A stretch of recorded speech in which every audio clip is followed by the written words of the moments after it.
अस्सलाम वालेकुम नाज़रीन, welcome to the show economy in focus. मैं हूं आपकी मेज़बान नताशा। नाज़रीन, बात करेंगे इकॉनमी के हवाले से। खासकर हम देख रहे हैं प्रेसिडेंट साहब ने कैप्टिव पावर प्लांट्स के लिए जो लेवी है उसके बिल में 2025 को मंजूर कर दिया गया है। खासकर हम ये भी देख रहे हैं कि टैक्सेस जो है वो जब से बजट आया है 2025 एंड 2026 यहाँ पर चीज़ें जो है कुछ चेंजेस होते हुए दिखाई दे रहे हैं।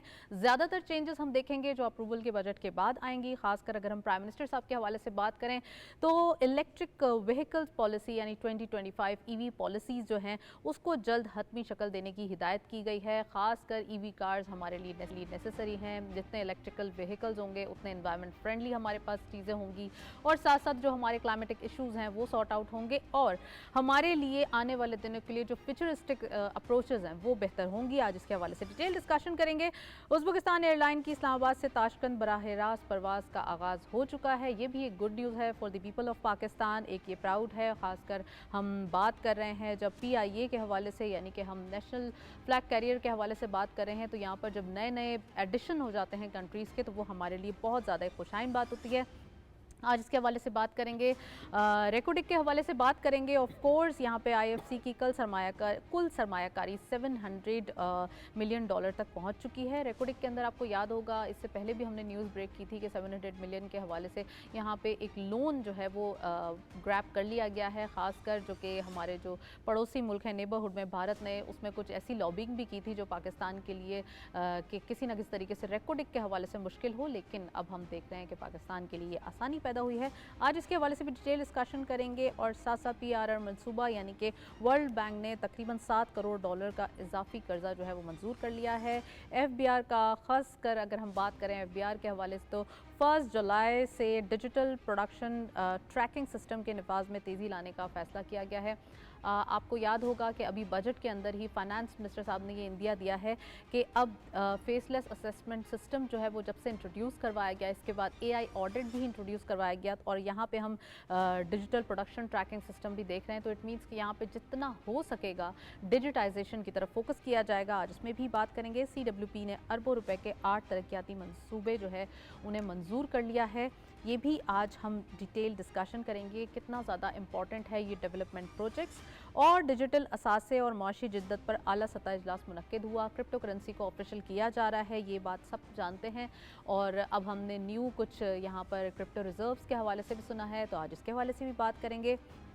और ECC ने कराची और हैदराबाद के तरक्याती पैकेजेस के लिए 20 अरब रुपए के नाकाबिल तसीह फंड्स की मंजूरी दे दी है। आज ये भी हम स्टोरी में डिस्कस करेंगे। एजुकेशन सेक्टर के हवाले से भी बात करेंगे।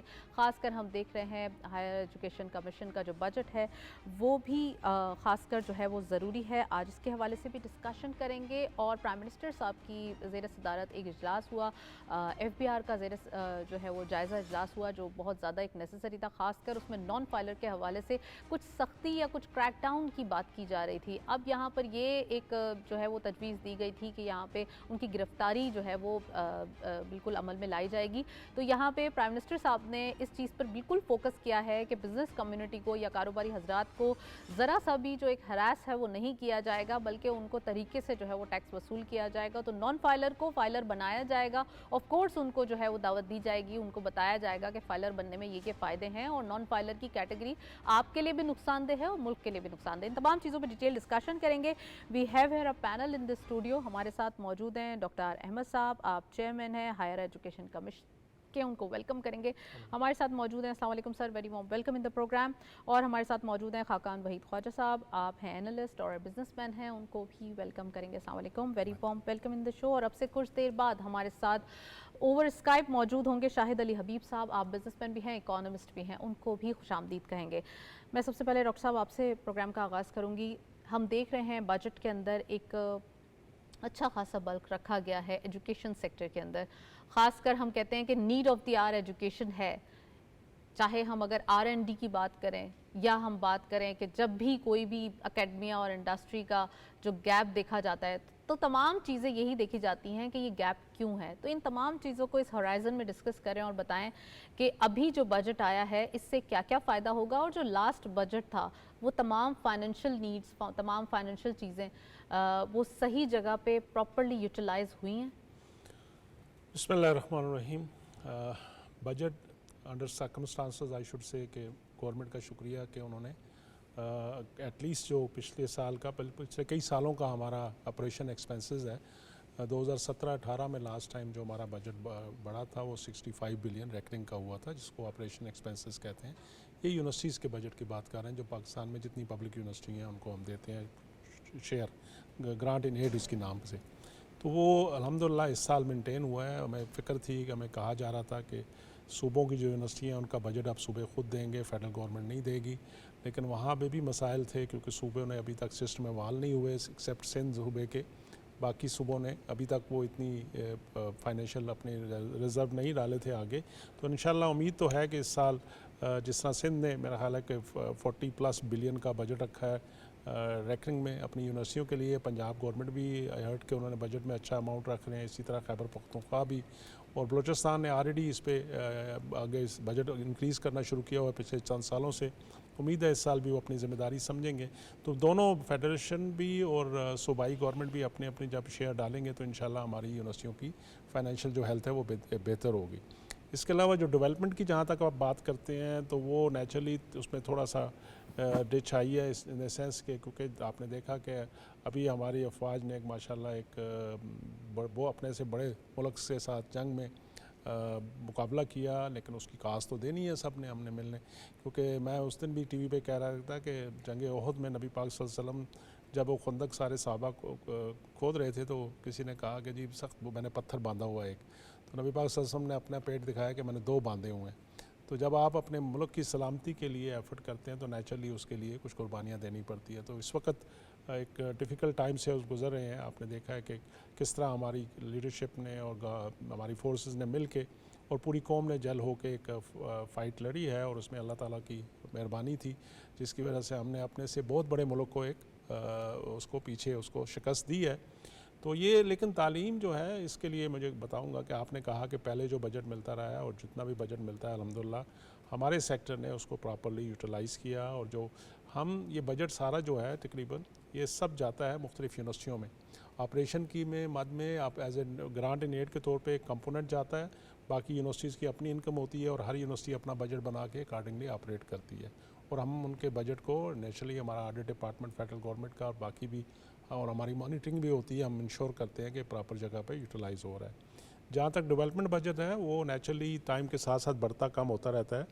तो पिछले साल 61 बिलियन था, इस साल हमारी उम्मीद थी कि ये 70+ हमें कुछ इंडिकेशन आ रही थी, लेकिन जब अचानक ये हालात हुए तो फिर ये रिवर्स होना शुरू हुआ और करते करते 39.4 बिलियन हुआ।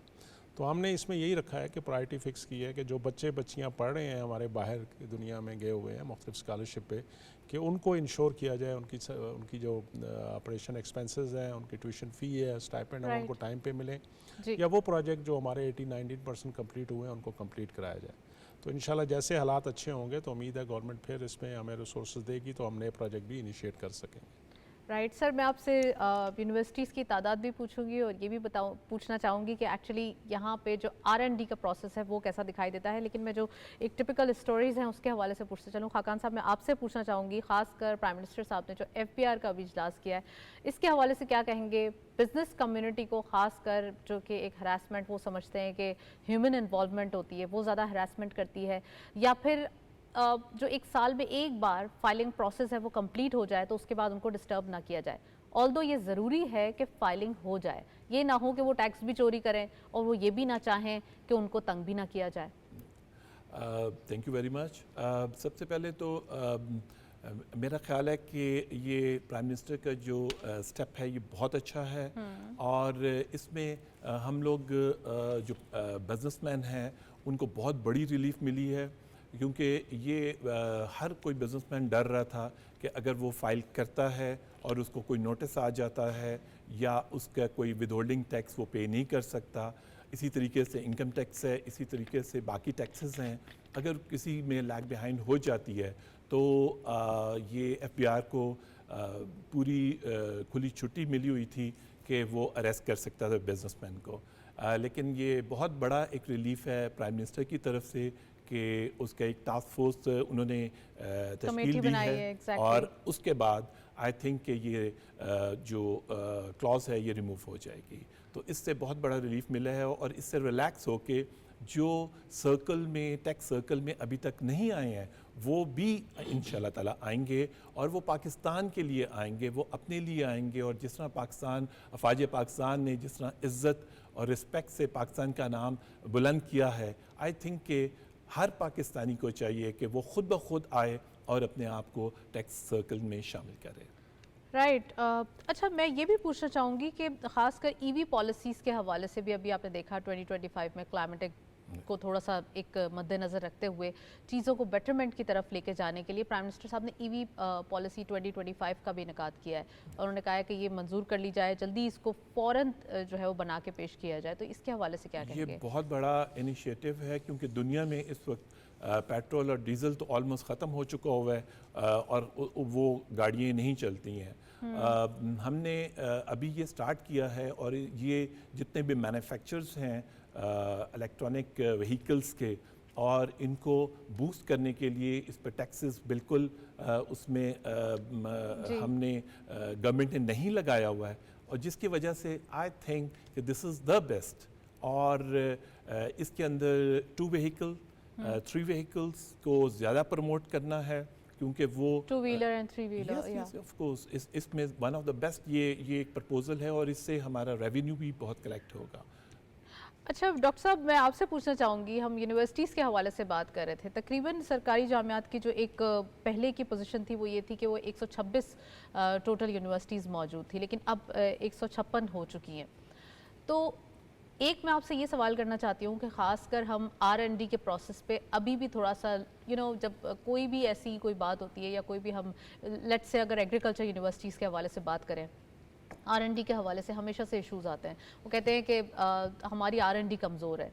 तो ये एकेडमिया और ख़ासकर ये जो हमारी जो एक रियल प्रैक्टिकल लाइफ है या फिर एक जो इंडस्ट्रीज़ हैं या एग्रीकल्चर सेक्टर है, इनसे लिंकेज कैसे करते हैं और इसको करने के लिए आप लोग क्या इक़दाम कर रहे हैं? देखें, रिसर्च कमज़ोर नहीं है, प्रायोरिटीज़ डिफरेंट है। रिसर्च बहुत अच्छी पाकिस्तान में होनी शुरू हो गई है। एक वक्त था कि टोटल पाकिस्तान में 51 यूनिवर्सिटीज़ होती थी और टोटल 850 पेपर पब्लिश होते। This is one of the indicator कि रिसर्च हो रही है बेसिकली। लेकिन अभी अल्हम्दुलिल्लाह हमारी तादाद जो है ना, we are touching this 40,000 number per year publication, ठीक है। तो उसमें रिसर्च तो हो रही है, अच्छी हो रही है, लेकिन रिसर्च का इम्पैक्ट नहीं आ रहा। जिस तरह आपने कहा कि इंडस्ट्री के साथ कोलैबोरेशन कैसी है, तो अब माशाल्लाह हमारी इंडस्ट्री भी उनको जब तक जैसे जैसे उनकी यंग जनरेशन आगे आ रही है, पढ़े लिखे बच्चे आ रहे हैं इंडस्ट्री में, उनके बच्चे जो हैं इंडस्ट्रियलिस्ट के आगे आ रहे हैं, तो दे आर रियलाइजिंग कि बगैर रिसर्च के, बगैर इनोवेशन के आगे चलना मुश्किल हो गया। तो ऐसा बात नहीं है कि आपस में कोलैबोरेशन नहीं है, बहुत अच्छी। और हमने एक पोर्टल बनाया हुआ है जिसमें जो इंडस्ट्री है वो अपने इश्यूज़ लिखती है और सारी यूनिवर्सिटियाँ उनके साथ लिंक हैं, वो उसके सोल्यूशन के लिए मुख्तलिफ प्रोजेक्ट जमा कराती हैं। और HEC ने भी, गवर्नमेंट पाकिस्तान ने मुख्तलिफ प्रोजेक्ट इनिशिएट किए हुए हैं जिसमें हम उन प्रोजेक्ट को ज़्यादा सपोर्ट करते हैं जिसमें इंडस्ट्री इन्वॉल्व होती है, और जिसकी वजह से माशाल्लाह पाकिस्तान में बहुत अच्छा काम भी हो रहा है। आपने जहाँ से तक एग्रीकल्चर की बात की, देखें इस मुश्किल हालात में भी पानी का मसला है, बाकी मसाइल हैं, क्लाइमेट भी चेंज हो रहा है, फिर भी अगर हम थोड़ा सा मैनेजमेंट अपना अच्छा कर लें तो हमारी फूड बास्केट इज़ फुल बेहतर है। हमें किसी चीज़ की शायद ज़रूरत नहीं है, हाँ इसको इम्प्रूव करने की ज़रूरत है हमें। आपने देखा कि पाकिस्तान में वो ऐसे ऐसे फल भी आना शुरू हुए जो कभी हम सिर्फ टीवी पे देखते थे या मीडिया के अंदर देख रहे होते थे। तो बेसिक रिसर्च हो रही है, कोई काम कर रहा है कहीं ना कहीं, तो इसकी वजह से ये बेहतरी आ रही है और इंशाल्लाह इससे बहुत बेहतर भी हो सकता है। और ये फौरी तौर पे नहीं हो सकता है, टाइम लगता है। एग्जैक्टली। और हमारे इदारे रिसर्च के, हमारी यूनिवर्सिटियाँ खासकर एग्रीकल्चर की बहुत अच्छा प्रैक्टिकल रिसर्च भी कर रही है और बेसिकली वो फार्मर के साथ मिलके उसका इम्पैक्ट बेस्ड वर्क भी कर रही है, जिससे अच्छी हमारी इम्प्रूवमेंट आ रही है। Right, we have your over zoom. हमारे साथ शाहिद अली हबीब साहब ने हमें ज्वाइन कर लिया है, उनको वेलकम करेंगे। अस्सलाम वालेकुम sir, very warm welcome in the programme. Shahid साहब क्या कहेंगे? सबसे पहले हम आज मॉनेटरी पॉलिसी के हवाले से आपसे पूछना चाहेंगे। अनचेंज रखी है जो कि ये पॉलिसी अभी मीटिंग हुई, और साथ साथ हम ये भी देख रहे हैं कि ख़ासकर बजट के बाद चीज़ों को थोड़ा सा फाइन ट्यून करने के लिए थोड़ा सा ये मुझे लगता है कि मूव हुई है आज के दिन। इंटरनेशनली ऑयल प्राइसेस का बढ़ना, यहाँ पर भी आवाम को पास ऑन होना, फिर उसके बाद पॉलिसी रेट में कमी ना करना, तमाम इकोनॉमिक सर्कमस्टांसेस एक्चुअली चल क्या रहे हैं, प्लीज़ बताइए। जी बिस्मिल्लाहिर्रहमानिर्रहीम। Thank you so much for inviting me. जी, आपकी बात बिल्कुल सही है कि जो मॉनेटरी पॉलिसी का रेट ना कट होने की वजह डेफिनेटली यही है कि ऑयल की प्राइस बढ़ गई है। ग्लोबल इवेंट्स जो हैं वो थोड़े से अनस्टेबल, अनसर्टेन से हो गए हैं, और इसमें जाहिर है it's better to have a cautious stance. और ये मोस्ट जितने भी एनालिस्ट है ये सब एक्सपेक्ट कर रहे थे कि ये अनचेंज ही रहेगा। ऑल्दो कि हमारी इकोनॉमिक रिलेटिवली चीज़ें बेहतर हो रही हैं, रिजर्व पोजीशन बेहतर हो रही है, इंटरेस्ट रेट जो इन्फ्लेशन है वो नीचे है। ऑल्दो अगर मंथली इन्फ्लेशन देखें तो थोड़ा ज़्यादा है, लेकिन ओवरऑल FY 25 का इन्फ्लेशन जो है वो नीचे है।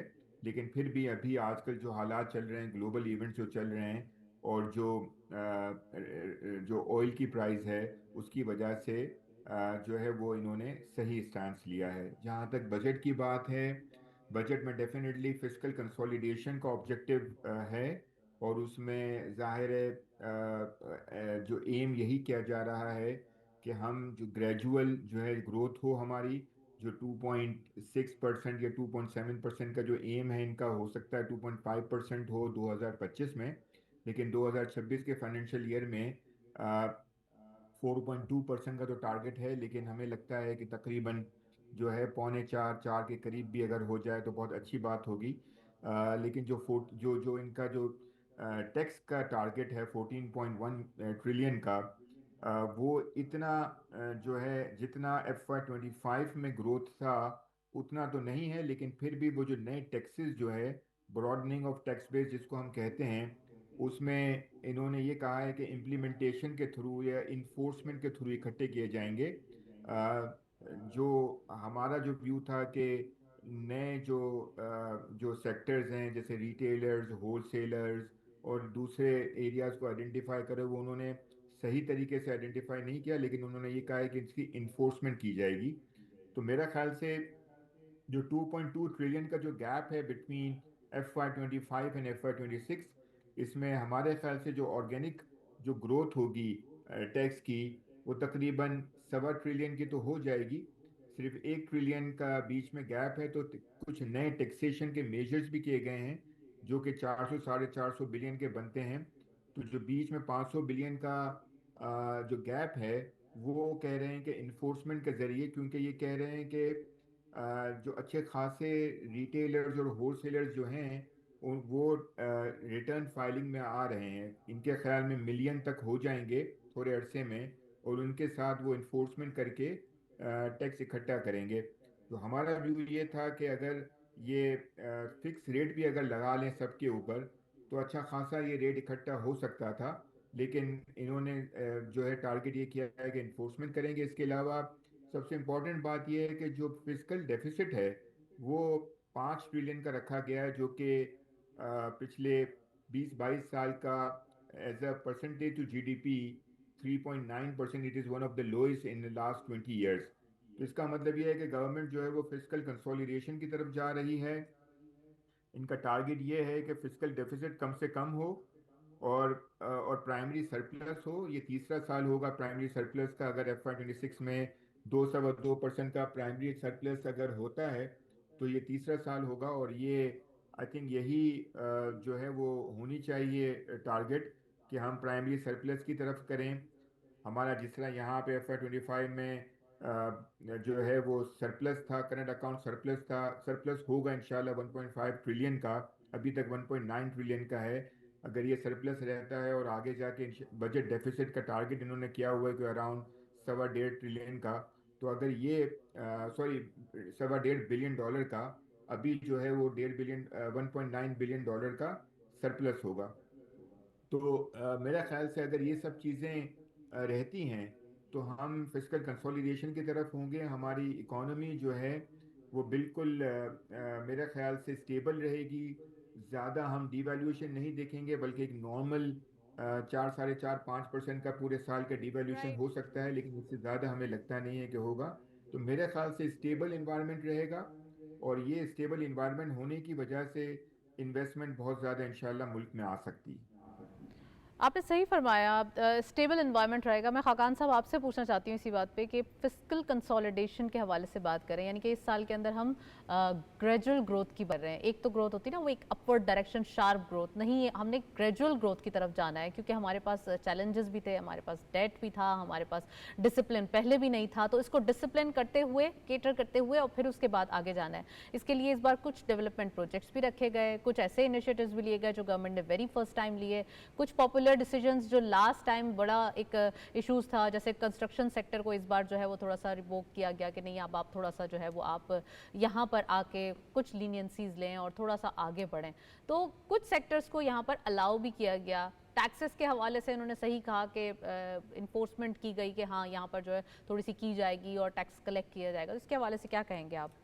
सबसे पहले तो आप वजह फरमा रही हैं कि काफ़ी चीज़ों में जहाँ पे ऑब्वियसली नज़र नहीं आ रहा, लेकिन with the passage of time, with in span of 12 months ये नज़र आना शुरू हो जाएगा, जिसमें सबसे बड़ी जो कैप्टिव पावर प्लांट इन्होंने शुरू किया है और वो कैपेसिटी पेमेंट वगैरह इन तमाम चीज़ों के एग्जैक्टली उसमें ये ऑर्डिनेंस के थ्रू हुआ है। और इसमें जितने भी गैस चार्जेस होंगे उसके ऊपर मोस्ट प्रॉब्ली 10% अभी है और with in span of 2 months ये 5% और ऐड होगे, 15% हो जाएगा। तो इससे भी गवर्नमेंट को काफ़ी ज़्यादा जितने भी चार्जेस गैस के ऊपर आएंगे उसके ऊपर प्राइस के अबव दैट वो चार्जेस गवर्नमेंट को जाएंगे। और ये कैप्टिव जो पावर प्लांट्स हैं ये फेडरल गवर्नमेंट को पे करेंगे। तो ये काफ़ी बड़ा एक इनिशिएटिव है गवर्नमेंट का और ये इसमें भी कलेक्शन आएगी। फिर उसके बाद आप चले जाएं कंस्ट्रक्शन में। कंस्ट्रक्शन पिछले 2 सालों 3 सालों में काफ़ी ज़्यादा डिक्लाइन की तरफ चली गई थी, तो इस साल इस पर कोई टैक्स नहीं लगाया गया बल्कि कम किया गया है और ये पैसेज ऑफ टाइम के साथ इंक्रीज़ होगा। प्रॉपर्टी पे जो स्टैम्प पेपर था वो 5% था, अब 1% हो गया है। इसी तरीके से कैपिटल टैक्स है वो कम किया गया है। तो ये काफ़ी ज़्यादा इनिशिएटिव जो लिए गए हैं, इससे कंस्ट्रक्शन बूम करेगा और हमारे अप्रॉक्सीमेटली 60 to 70% लोग जो अपनी इन्वेस्टमेंट्स करते हैं वो रियल एस्टेट प्रॉपर्टी में करते हैं। तो हम इस इंडस्ट्री के साथ अप्रॉक्सीमेटली मोर देन 70 इंडस्ट्रीज़ हैं जो कि बूम करेंगी और इसी की वजह से जो सर्कुलेशन ऑफ मनी होगी वो एक्सपेंड करेगी और उससे आपकी जॉब अपॉर्चुनिटीज़ ज़्यादा इंक्रीज़ होती हैं। तो आई थिंक कि ये जो गवर्नमेंट का इनिशिएटिव है ये बहुत अच्छा है। इसके अलावा जो मेरे मुताबिक जो एजुकेशन का सर बैठे हुए हैं, थोड़ा सा अगर गवर्नमेंट इंक्रीज़ कर दे एजुकेशन के बजट, जैसे 64 मेरे मुताबिक 64 बिलियन कम है, इट शुड बी अबव 100। और इसी तरीके से हायर एजुकेशन तो का ऑब्वियसली अभी तो इस पे डिबेट चल रही है और मजीद अभी जब अप्रूवल्स आएंगे फिर उसके बाद कह सकते हैं। मैं राय दे रहा था कि अगर बढ़ा दें तो आई थिंक कि वो बहुत बेहतर हो जाएगा। और इसी तरीके से अगर हम आगे चलते हैं और हम इलेक्ट्रॉनिक व्हीकल्स को जिस तरह उस पर कोई भी टैक्सेस नहीं लगाए गए हैं, वो लोकल मैन्युफैक्चरर्स आएँ और वो इन्वेस्टमेंट्स करें और उससे ये होगा कि आपकी बहुत सारा जो डीज़ल पेट्रोल जो यूज़ होता है जिस पर हम डॉलर्स इन्वेस्ट करते हैं इंपोर्ट करने के लिए, वो कम होगा और आपकी पोल्यूशन और एनवायरनमेंट से वो भी बेहतर होगी। अच्छा डॉक्टर साहब, बिल्कुल सही। जब हम बात कर रहे हैं ग्रेजुअल ग्रोथ के हवाले से, तो यहाँ पर सस्टेनेबल डेवलपमेंट अगर हम बात करें या थोड़ा सा एक सोशल कोऑर्डिनेशन के हवाले से बात करें, तो यूनिवर्सिटीज़ कैसे ऐड ऑन कर सकती हैं इकोनॉमी के अंदर, इसके हवाले से भी बताइए। देखें, ये जो एजुकेशन के इंस्टीट्यूशन है, they are the hub basically. Technology हर चीज़ में इन्वॉल्व है, इंडस्ट्री हर किस्म की, जिसने अपने एग्रीकल्चर की नाम लिया तो एग्रीकल्चर की सारी रिसर्च, एग्रीकल्चर जो है कुछ रिसर्च अदारे और यूनिवर्सिटी मैक्सिमम रिसर्च कर रही हैं और उसका इम्पैक्ट डायरेक्टली आ रहा है आपके एग्रीकल्चर। तो कितना कंट्रीब्यूशन होता है इकोनॉमी के अंदर? मेरा ख्याल है कि रियल टर्म में तो नेचुरली एग्रीकल्चर सेक्टर ज़्यादा हमारे कर रहा होता है, लेकिन इनडायरेक्टली या जितनी हायर एजुकेशन इंस्टीट्यूशन है उसके अंदर आपकी हर इंडस्ट्री से यहाँ से मैन पावर क्रिएट होती है। यहाँ से डेवलपमेंट होती है, यहाँ से आपकी R&D होती है, यहाँ से इनोवेशन आती है, जो इनडायरेक्टली और डायरेक्टली बहुत बड़ा कंट्रीब्यूट कर रहा होता है। तालीम, जैसे खाकान साहब ने भी कहा, एजुकेशन और हेल्थ सेक्टर है, इनको नेचुरली प्रोटेक्ट करना चाहिए हमें, और जितनी ज़्यादा इसमें इन्वेस्टमेंट करेंगे उतना रिटर्न आएगा। और आने वाला वक्त आपने देख लिया, अभी हमारे इंडिया पाकिस्तान की जो वार हुई है, अभी जो इसराइल और ईरान की जो वार हो रही है, अब वो कन्वेंशनल तरीके नहीं है, अब ये टेक्नोलॉजी की वार है, अब ये स्पेस में लड़ी जाएगी, अब ये मोबाइल से लड़ी जाएगी। अच्छा सर, आपने सही फरमाया, लेकिन आईटी सेक्टर के हवाले से अगर बात करें, skills, there is a need कि जब यंगस्टर्स जब बड़े होते हैं और इंटरमीडिएट के बाद जब वो हायर एजुकेशन में जा रहे होते हैं, तो उनकी ये सोच होती है कि वो अर्न भी करें और उसके साथ साथ वो अपनी एजुकेशन कंप्लीट करें। तो आईटी के हवाले से आपकी क्या सजेशंस हैं और आईटी के हवाले से क्या काम हो रहा है? एट द मोमेंट जो हमारा सबसे इम्पॉर्टेंट या जो हाई एंड इस वक्त हमें जहाँ अपॉर्चुनिटी नज़र आ रही है वो आईटी है, other than health sector, of course nursing, allied health sciences में। और इस वक्त आईटी के अंदर तो माशाल्लाह इतनी अपॉर्चुनिटी, और पाकिस्तानी यूथ इज़ माशा वेरी डायनामिक, और हमारे बच्चे बच्चियाँ इस वक्त दुनिया में टॉप पे, नहीं टॉप में टेक्निकली वेरी साउंड है।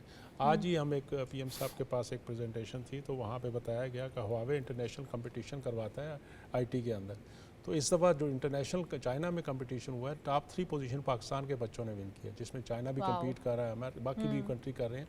उन सब में टॉप 3 पोजीशन जो है मुख्तलिफ जो उसकी हैं वो पाकिस्तानी बच्चों ने बच्चियों ने विन की है।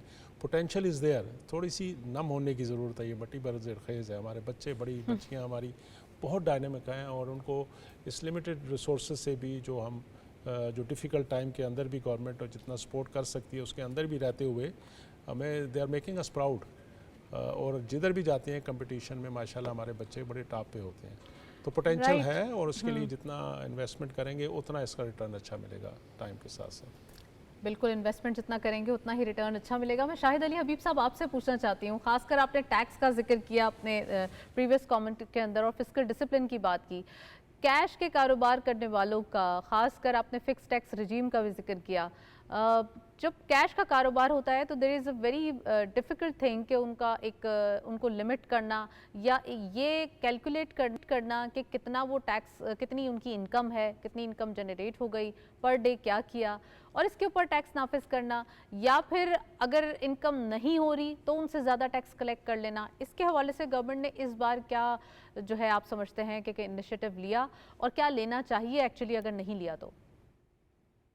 जी, बहुत बहुत शुक्रिया। अच्छा, ये जो बहुत ही सही बात करी थी, पहले मैं उनकी बात को ज़रा कंटिन्यू कर दूं कि एजुकेशन के ऊपर और आईटी सेक्टर के ऊपर थोड़ा सा ज़्यादा एलोकेशन, बिल्कुल सही बात है, करनी चाहिए थी। और एक जो चीज़ गवर्नमेंट ने करी है, पब्लिक सेक्टर डेवलपमेंट प्रोग्राम, जिसमें फेडरल जो है वो 1 ट्रिलियन का रखा गया है, और प्रोविंशियल जो है एनुअल डेवलपमेंट प्रोग्राम जो है वो 2.8 ट्रिलियन का रखा गया है। तो ये टोटल मिला के 3.8 ट्रिलियन की जो है वो अमाउंट है। मेरा ख्याल से इसको थोड़ा सा, अगर थोड़ा सा रैशनलाइज कर लें, इवन प्रोविंस की तरफ अगर रैशनलाइजेशन हो जाए, और ये इसमें पब्लिक प्राइवेट पार्टनरशिप हो, और थोड़ा सा ज़्यादा जो है वो पीएसडीपी के अंदर। आईटी सेक्टर के ऊपर और एजुकेशन के ऊपर लगाया जाए, और थोड़ा सा सैलरी जो क्लास है हमारी, जो उसको 38.5% का जो टैक्स है वो थोड़ा सा रिलीफ ज़रूर दिया गया है इस बजट में, लेकिन बहुत ही मामूली सा, बहुत ही इनसिग्निफिकेंट किस्म का रिलीफ है। उसके ऊपर अगर पास ऑन किया जाए तो वो ज़्यादा बेहतर होगा, ताकि ओवरऑल हर किसी को इसका एडवांटेज मिलेगा। क्योंकि over a period of time हमारी नेशन ने बहुत ज़्यादा टैक्सेस दिए हैं, हमारी सैलरी क्लास ने बहुत ज़्यादा दिया है। अभी आप कैश वाली बात कर रही हैं तो उसका भी मैं जवाब देता हूँ। हमारी कॉर्पोरेट सेक्टर, कोई सब कुछ अगर हम मिला लें, वर्कर्स वेलफेयर फंड, जो इनका तो चलें corporate sir, tax corporate sector rate, को तो रिलीफ मिल गया ना, आपको सुपर टैक्स के अंदर जो 20 से नहीं नहीं 50 कोई करोड़ तक कोई की इनकम कोई वाले हैं नहीं उनको तो नहीं रिलीफ मिल गया। नहीं नहीं नहीं कोई कोई रिलीफ नहीं मिला। देखें, वो सर तो हाफ हो गया सुपर 500 टैक्स। मिलियन 500 मिलियन से नीचे वाले के ऊपर जो है ना 0.5% सुपर टैक्स। तो मैं कॉर्पोरेट सेक्टर उसकी बात कर रहा हूँ जो 500 मिलियन से ऊपर है, ऊपर उनका है, तो कोई एग्जैक्टली। 60% का टैक्स बनता है। लेकिन मैं ये नहीं कह रहा कि उनको कम करें, क्योंकि हमारी जो जो आईएमएफ के साथ जो अरेंजमेंट है वो हमें इजाज़त नहीं देती कि हम करें। लेकिन broadening of the tax rate तो बिल्कुल करना चाहिए। जो आप कैश की बात कर रही हैं, देखिए मिफ्ता साहब ने बहुत ही ज़बरदस्त स्टेप लिया था आज से 2 साल पहले। उन्होंने फिक्स रेट लगा लिया था, because it is very difficult इन पाकिस्तान कि आप इन्फोर्समेंट करें और आप उनके पास जाएं जो कैश में काम कर रहे होते हैं, उनको आप डॉक्यूमेंटेड सेक्टर पे लेके आएं। ऑल्दो इस दफ़ा ये फैसला बिल्कुल किया गया है बिल्कुल। कि ना वो गाड़ियां ले सकते हैं, जो नॉन फाइलर्स हैं ना वो गाड़ियां ले सकते हैं, ना रियल इस्टेट ले सकते हैं, ना वो अकाउंट जो है वो खोल सकते हैं। लेकिन मुझे नहीं लगता कि ये जब बजट अप्रूव होगा तो ये सारी चीज़ें होंगी। मुझे लगता है कि इसमें कोई चलिए ना इसके कोई ऊपर तो अभी डिबेट रिलैक्सेशन। भी होगी ना sir, it's very quick and earlier to talk, लेकिन अभी तो इसके ऊपर डिबेट भी होनी है। और खासकर आपने जिक्र किया 2 साल पहले का, तो 2 साल पहले के सर्कमस्टांसेस में हम डिफ़ॉल्ट के खतरात हमारे सर पे मंडला रहे थे। हमारे पास 2 हफ्ते से भी कम का इंपोर्ट कवर था, अब हमारे पास थोड़ा सा नहीं बेहतरी उसमें तो आई है। उस डिफॉल्ट नहीं, जो खतरात की वजह से सारे टैक्सेस तो डॉक्यूमेंटेड सेक्टर ने और सैलरी क्लास ने तो कर दिए ना। वो आपने अच्छे खासे सुपर टैक्स आपने 10% का लगा दिया, वो कंटिन्यू चल रहा है।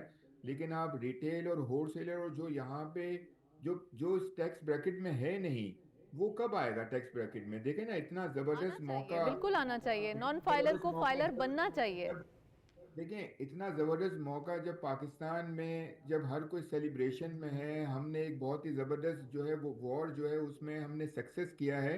अब हर किसी को अपनी रिस्पॉन्सिबिलिटी का एहसास होना चाहिए। अभी आप लगा सकते हो, उन सेक्टर पे भी लगा सकते हो जो टैक्स नेट में सर नहीं है। एफबीआर के जैसा इनिशिएटिव्स या रिफॉर्म्स की बात की जाए, या फिर हम ये देखें कि जो आईएमएफ की कंडीशनैलिटीज हैं कि किसी ना किसी तरीके से स्ट्रक्चरल रिफॉर्म्स हो, खासकर हम देख रहे हैं कि न्यू इनिशिएटिव्स लिए जा रहे हैं, ट्रैक एंड ट्रेस सिस्टम की बात करें, या फिर आज ही की न्यूज़ है कि डिजिटल प्रोडक्शन ट्रैकिंग सिस्टम की बात करें, तो ये सब चीज़ें एफबीआर इसीलिए जो है वो इसमें थोड़ा सा यहाँ पर इंसर्ट कर रही है, ताकि जो नॉन फाइलर हैं उनके गिर्द घेरा तंग किया जाए।